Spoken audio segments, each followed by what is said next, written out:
Hi guys, welcome back to my channel and very good morning.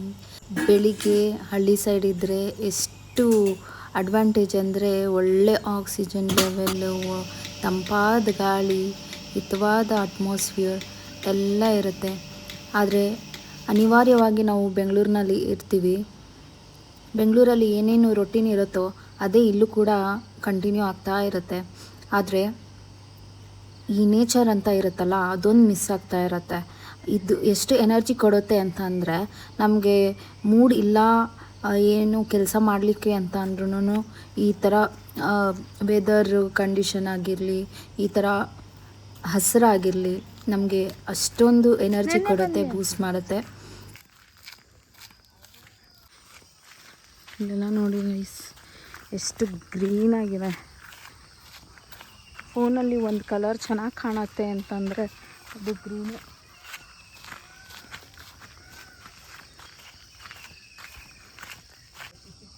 ಇದು ನಮ್ಮ ತೆಂಗಿನ ತೋಟ,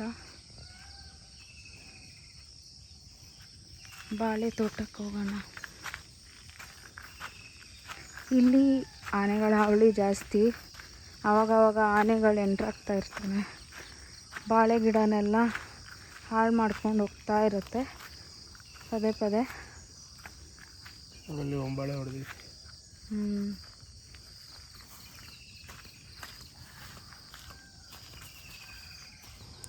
ಬಾಳೆ ಗಿಡ ಸುಮ್ಮನೆ ಹಾಳು ಮಾಡೋದಿಲ್ಲ ಗೈಸ್. ಅದು ಯಾವಾಗ ಬಾಳೆಹಣ್ಣು ಬಿಡುತ್ತೋ ಆವಾಗ ಮಾತ್ರ ಕಾಣಿಸ್ಕೊಳ್ಳುತ್ತೆ ಆನೆಗಳು. ಅಲ್ಲಿವರೆಗೂ ಕಾಣಿಸ್ಕೊಳ್ಳಲ್ಲ, ಎಲ್ಲಿರುತ್ತೆ ಅಂತಲೂ ಗೊತ್ತಿರಲ್ಲ. ಆದರೆ ಹೆಂಗೆ ಅವು ಕಂಡುಹಿಡಿತವೆ ಬಾಳೆಹಣ್ಣು ಬರ್ತಾ ಇರೋದು ಅಂತ ನಮಗೂ ಗೊತ್ತಿಲ್ಲ. ಎಷ್ಟು ಕಂಪ್ಲೇಂಟ್ ಮಾಡಿದ್ರು ಫಾರೆಸ್ಟ್ ಡಿಪಾರ್ಟ್ಮೆಂಟ್ಗೆ, ಏನೂ ಯೂಸ್ ಆಗಿಲ್ಲ. ಯಾರೂ ಏನೂ ಆ್ಯಕ್ಷನ್ ಕೂಡ ತಗೊಳ್ಳಿಲ್ಲ. ಸರಿ ಅಂತ ಅಂದ್ಬಿಟ್ಟು ನಾವು ಹಾಗೆ ರಿಸ್ಕ್ ತೊಗೊಂಡೇ ಮಾಡ್ತಾಯಿದ್ದೀವಿ ಇದೆಲ್ಲ. ಇನ್ನೂ ಒಂದು ರೌಂಡ್ ಆಗ್ತಾಯಿದ್ದೀವಿ ಗೈಸ್ ಬೆಳಗ್ಗೆನೆ. ಅಲ್ಲಾದರೆ ವಾಕಿಂಗ್ ಅಂದರೆ ಒಂದೇ ಕಡೆ, ಒಂದೇ ಪಾರ್ಕು, ಒಂದೇ ರೋಡು ಅನ್ನೋ ಥರ ಇತ್ತು. ಇಲ್ಲ ಅಟ್ಲೀಸ್ಟ್ ದಿನ ಒಂದೊಂದು ಕಡೆ ಎಕ್ಸ್ಪ್ಲೋರ್ ಮಾಡ್ಬೋದು ಇಲ್ಲಿಗೆ ಬಂದರೆ. ಅದಕ್ಕೆ ನಾನು ಒಂದು ಸರಿ ನೋಡ್ಕೊಂಡು ಬರೋಣ ಅಂತ ಯಾವತ್ತೂ ಬಂದಿರಲಿಲ್ಲ. ತುಂಬ ತಿಂಗಳಾಗೋಗಿತ್ತು ಬಂದು. ಅದಕ್ಕೆ ಈಗ ರೀಸೆಂಟಾಗಿ ಏನು ಬೆಳೆ ಹಾಕಿದ್ದಾರೆ ಅಂತ ನೋಡಬೇಕಾಗಿತ್ತು ಅಂತ ನಾನು ಅವ್ರ ಜೊತೆ ಬಂದಿದ್ದೀನಿ. ನಾವು ವಾಪಸ್ ಹೋಗೋಷ್ಟರಲ್ಲಿ ಹಲಸಿನ ತೊಳೆ ಎಲ್ಲ ಬಿಡಿಸಿಟ್ಟಿದ್ರು. ಅದನ್ನೆಲ್ಲ ತಿಂದ್ಬಿಟ್ಟು ಅದಾದಮೇಲೆ ಟಿಫನ್ ಏನು ಮಾಡಿದ್ದೆ ಅಂತಂದರೆ ಎಗ್ ರೈಸ್ ಮಾಡಿದ್ದೆ ಸಿಂಪಲ್ಲಾಗಿ. ಹಲಸಿನ ಹಣ್ಣು ರೆಸಿಪಿನ ತೋರಿಸ್ಬೇಕು ಅಂತ ನನಗೂ ಆಸೆ ಇದೆ. ಹಲಸಿನ ಹಣ್ಣು ತಂದಿದ್ದೀವಿ, ಅದು ಬೆಂಗಳೂರಿನಲ್ಲಿ ತೋರಿಸ್ತೀನಿ ನಾನು. ಆ್ಯಕ್ಚುಲಿ ನಾನು ಫೌಂಡೇಶನ್ ರೆಗ್ಯುಲರಾಗಿ ಹಚ್ಚಲ್ಲ, ಆದರೆ ನಾನು ಊರಿಗೆ ಟಿಂಟೆಡ್ ಮಾಯಿಶ್ಚರೈಸರ್ ಎತ್ಕೊಂಡು ಹೋಗಿರಲಿಲ್ಲ. ಅದಕ್ಕೆ ನಾನು ಫೌಂಡೇಶನ್ ಹಚ್ತಾ ಇದ್ದೀನಿ ಇಲ್ಲಿ. ಇಲ್ಲಾಂದರೆ ರೆಗ್ಯುಲರಾಗಿ ಯೂಸ್ ಮಾಡೋದು ನಾನು ಟಿಂಟೆಡ್ ಮಾಯಿಶ್ಚರೈಸರ್ನೇ. ಅದು ಕೂಡ ಡೈಲಿವರೆಗೆ ಚೆನ್ನಾಗಿರುತ್ತೆ, ಗ್ಲೋನೂ ಇರುತ್ತೆ.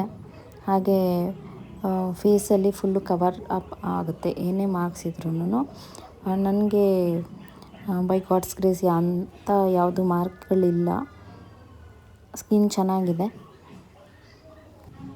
ಟಿಂಟೆಡ್ ಮಾಯಿಶ್ಚರ್ ಜೊತೆ ಈ ಲಿಪ್ ಬಾಮು ಮತ್ತು ಒಂದು ಬಿಂದಿ, ಇಷ್ಟೇ ನಾನು ಡೈಲಿ ಹಚ್ಚೋದು. ಎಲ್ಲಾದರೂ ಹೋಗೋವಾಗ ಮಾತ್ರ ನಾನು ಕಾಜಲ್ಲು, ಐಲೈನರ್ ಯೂಸ್ ಮಾಡ್ತೀನಿ. ಬಟ್ ಈ ಲಿಪ್ ಬಾಮ್ ನೋಡಿ, ಹಚ್ಚಿ ಸ್ವಲ್ಪ ಹೊತ್ತಾದಮೇಲೆ ಪಿಂಕ್ ಆಗಿಬಿಡತ್ತೆ. ಮೇಕೆಗಳು ಯಾಕೋ ಕಿರ್ಚಾಡ್ತಾಯಿದ್ವು ಅಂತ ಆಚೆ ಬಂದಿದ್ದೆ. ಹಾಗೆ ನೋಡೋಣ ಅಂತ ಅಂದ್ಬಿಟ್ಟು ಗೇಟಿಂದನೇ ಸ್ವಲ್ಪ ನೋಡ್ತಾಯಿದ್ದೀನಿ. ನಾನು ಗೇಟ್ನ ತೆಗೆದು ಒಳಗೆ ಹೋಗೋಕ್ಕೆ ಸ್ವಲ್ಪ ಭಯ.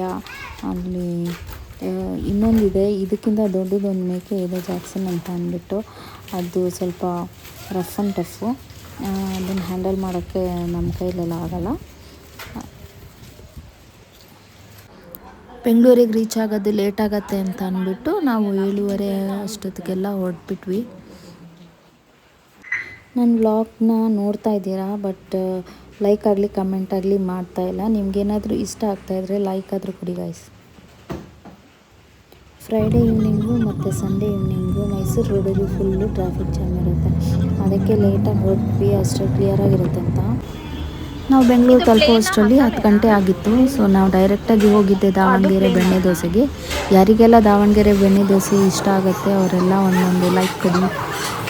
ಹಾಗೆ ಈ ವ್ಲಾಗ್ನ ನಾನು ಇಲ್ಲಿಗೆ ಎಂಡ್ ಮಾಡ್ತಾ ಇದ್ದೀನಿ. ನಾನು ನೆಕ್ಸ್ಟ್ ವ್ಲಾಗಲ್ಲಿ ಮೀಟ್ ಮಾಡ್ತೀನಿ. Thank you so much.